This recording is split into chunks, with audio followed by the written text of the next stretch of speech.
Bismillahirrahmanirrahim. Assalamualaikum warahmatullahi wabarakatuh. Alhamdulillah, ketemu lagi dengan Bunia, masih dalam mata pelajaran produk kreatif dan kewirausahaan, yang pada kesempatan kali ini kita akan membahas tentang materi Standar Nasional Indonesia atau SNI.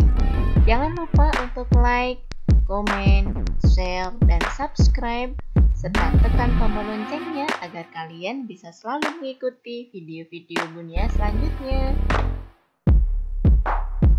Ruang lingkup materi pada pembahasan kita kali ini adalah: yang pertama, pengertian standar produk SNI; yang kedua, tujuan penetapan SNI; yang ketiga, manfaat standar produk SNI; yang keempat, kriteria produk SNI; dan yang kelima adalah produk SNI di sekitar kita.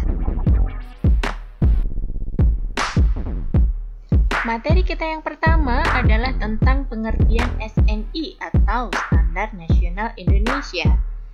Apakah yang dimaksud dengan SNI atau Standar Nasional Indonesia? SNI atau Standar Nasional Indonesia adalah standar yang ditetapkan oleh Badan Standarisasi Nasional dan berlaku secara nasional. Jadi, SNI ini merupakan satu-satunya standar yang berlaku secara nasional di Indonesia. Nah, SNI ini dirumuskan oleh panitia teknis dan ditetapkan oleh Badan Standarisasi Nasional Indonesia.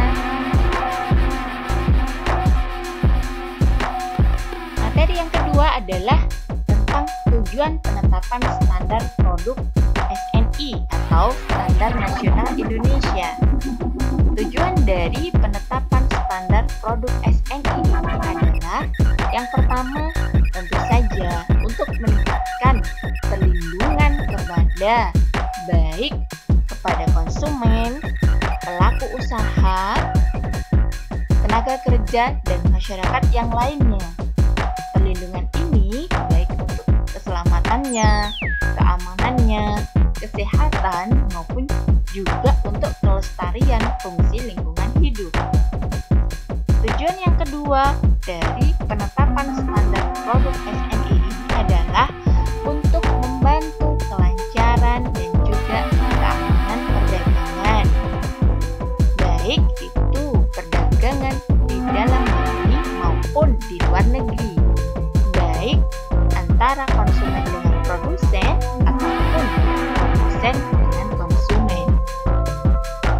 Tujuan penetapan standar produk SNI yang ketiga adalah mendukung peningkatan produktivitas, daya guna produksi, mutu barang atau jasa, proses, dan juga sistem. Setelah membahas tentang tujuan dari penetapan standar produk SNI, selanjutnya kita akan membahas tentang manfaat dari standar produk SNI. Nah, manfaat dari standar produk SNI ini bisa dinikmati baik bagi produsen, bagi konsumen, maupun bagi pemerintah. Apa saja manfaatnya? Manfaat penetapan standar produk SNI bagi produsen adalah: yang pertama, dapat mendorong produsen untuk menciptakan suatu produk dengan mutu yang sesuai standar. Dalam artian, mutunya tentu saja yang baik dan diproduksi dengan mutu yang baik tadi secara konsisten. Manfaat yang kedua adalah untuk mendorong produsen agar terus melakukan inovasi, sehingga produsen nantinya mampu menghasilkan produk yang berdaya saing tinggi di pasaran. Manfaat bagi produsen yang ketiga adalah mampu menciptakan persaingan usaha yang sehat dan adil karena adanya standarisasi tadi. Nah, manfaat yang keempat adalah dapat meningkatkan produktivitas dan efisiensi biaya karena terjadi optimasi proses produksi. Selanjutnya adalah manfaat dari penetapan standar produk SNI ini bagi konsumen. Apa saja manfaat penetapan standar produk SNI ini bagi konsumen? Yang pertama adalah konsumen dapat memperoleh jaminan atas kualitas minimum produk yang dikonsumsi atau dipergunakan. Nah, jaminan atas kualitas minimum produk yang dikonsumsi ini tentu saja adalah hal yang sangat penting yang dibutuhkan oleh konsumen. Manfaat yang kedua adalah konsumen akan mendapatkan perlindungan, keamanan, dan juga keselamatan atas produk yang dikonsumsi atau dipergunakan oleh konsumen. Manfaat yang berikutnya adalah karena standar dapat mendorong tingkat efisiensi produksi, maka dalam hal ini konsumen akan dapat membeli produk-produk dengan tingkat harga yang efisien. Ya, manfaat yang berikutnya adalah dengan penetapan standar produk SNI ini akan memberikan pembelajaran kepada konsumen untuk lebih cermat dan cerdas dalam mengkonsumsi atau mempergunakan produk. Standar memuat kualifikasi atau spesifikasi produk yang memungkinkan konsumen agar dapat memilih produk yang sesuai dengan kebutuhannya.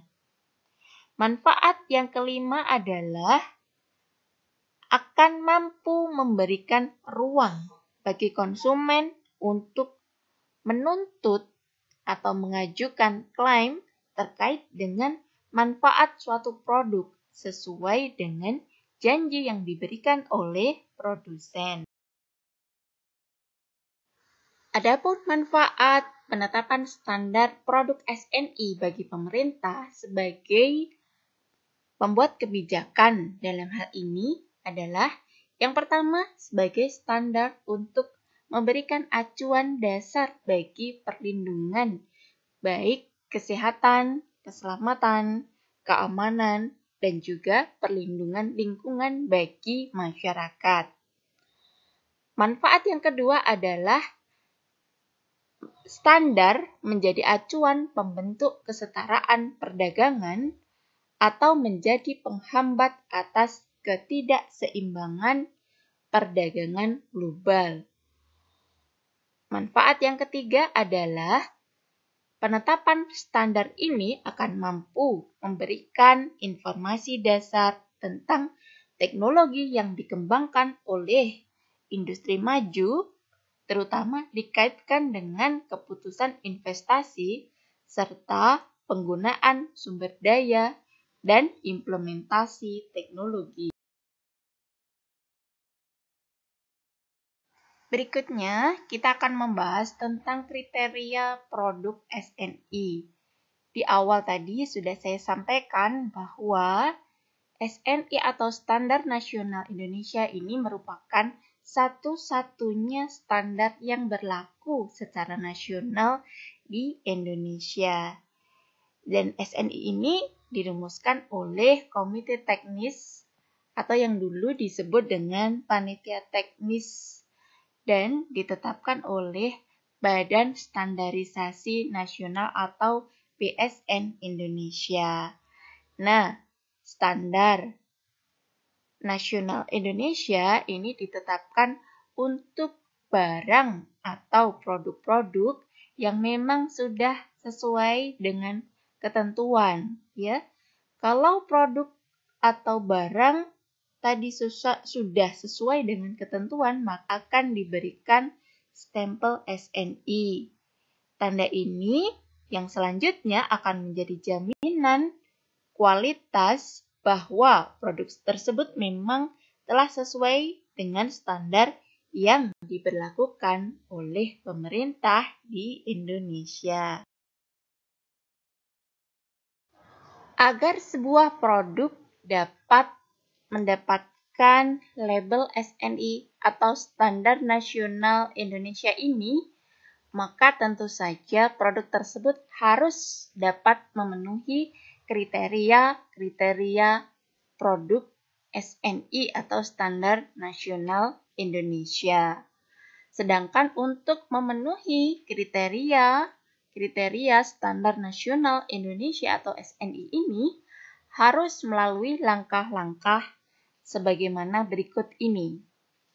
Yang pertama adalah mengisi formulir permohonan SPPT atau Surat Persetujuan Pemberian Tanda SNI. Nah, dalam hal ini, produsen sebaiknya menyiapkan fotokopi sertifikasi sistem manajemen mutu SNI 19.9001/2001 atau ISO 9001/2000 yang dilegalisir dan diakreditasi oleh Komite Akreditasi Nasional atau KAN. Jika produk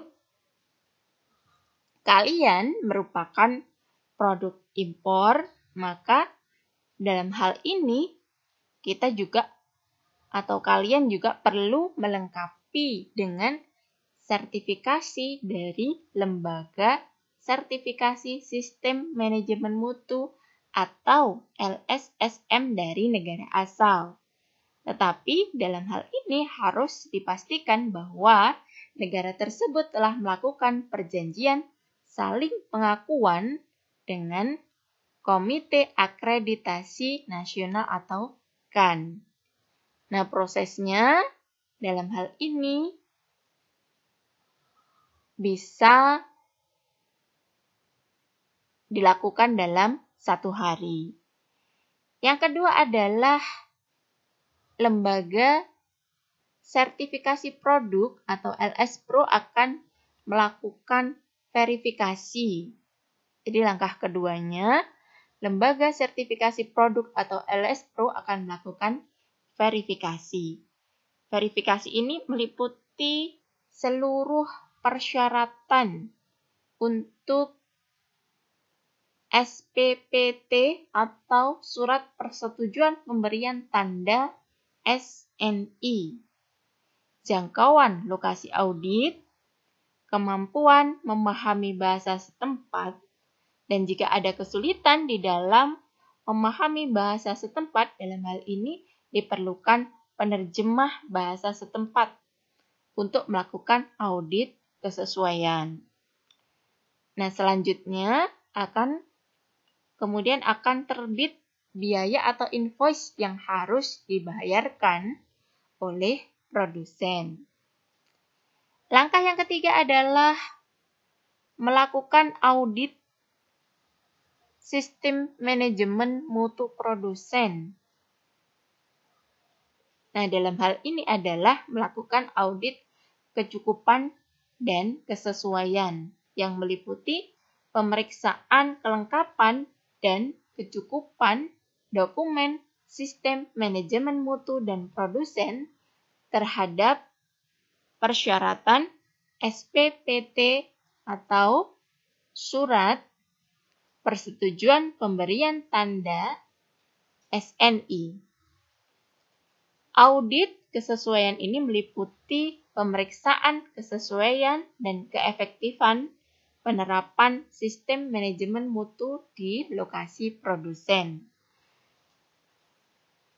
Langkah yang berikutnya adalah pengujian sampel produk. Pengujian sampel produk ini dilakukan apabila produk perlu untuk uji laboratorium. Nah, hal ini nantinya berkaitan dengan sistem manajemen mutu. Pengujian dilakukan di laboratorium penguji atau lembaga inspeksi yang sudah diakreditasi. Jika dilakukan di laboratorium milik produsen, maka diperlukan adanya saksi di saat pengujian. Nah, sampel produk kemudian diberi label contoh uji atau LCU dan kemudian disegel. Langkah yang kelima adalah penilaian sampel produk. Penilaian sampel produk dilakukan setelah pihak yang mengajukan sudah melakukan pengujian sampel produk. Kemudian, laboratorium penguji akan menerbitkan sertifikasi hasil uji. Bila hasil pengujian tidak sesuai dengan persyaratan SNI, maka nantinya pihak yang mengajukan akan diminta untuk segera melakukan pengujian ulang.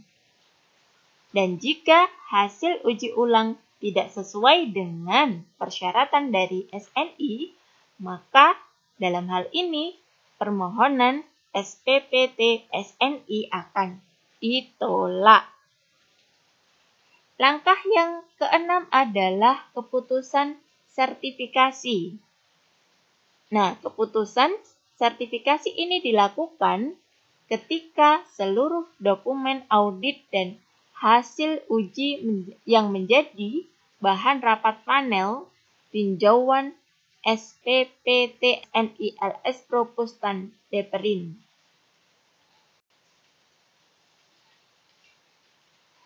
Berikutnya adalah pemberian SPPT SNI atau sertifikat surat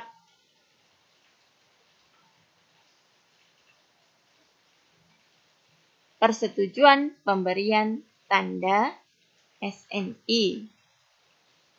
Pemberian sertifikat ini didasarkan oleh hasil evaluasi produk yang memenuhi kelengkapan administrasi atau aspek legalitas, ketentuan SNI dan proses produksi, serta sistem manajemen mutu yang diterapkan sehingga menjamin konsistensi mutu produk.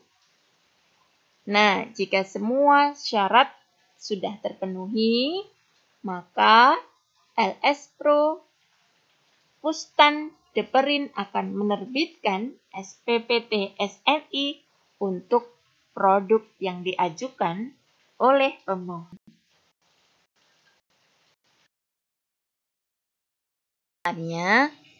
Pengajuan standar produk SNI ini bersifat sukarela. Jadi, boleh diterapkan, boleh juga tidak.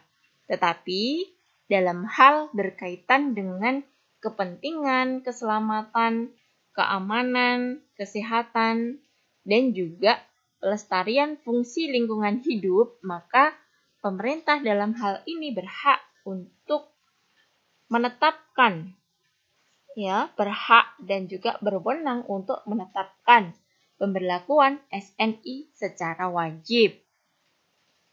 Nah, produk-produk apa saja yang wajib untuk menerapkan SNI ini?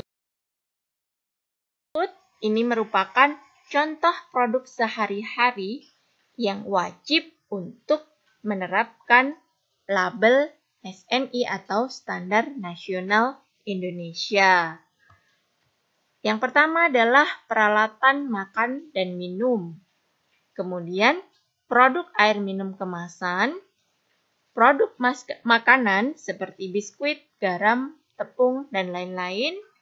Kemudian produk elektronik, helm, mainan anak-anak, dan lain-lain yang nanti bisa kalian cek secara keseluruhannya di deskripsi.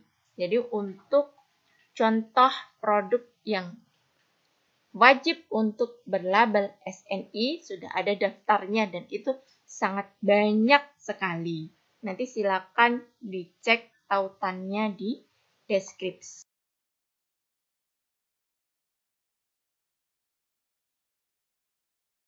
Alhamdulillah, akhirnya selesai juga pembahasan kita kali ini tentang materi Standar Nasional Indonesia atau SNI.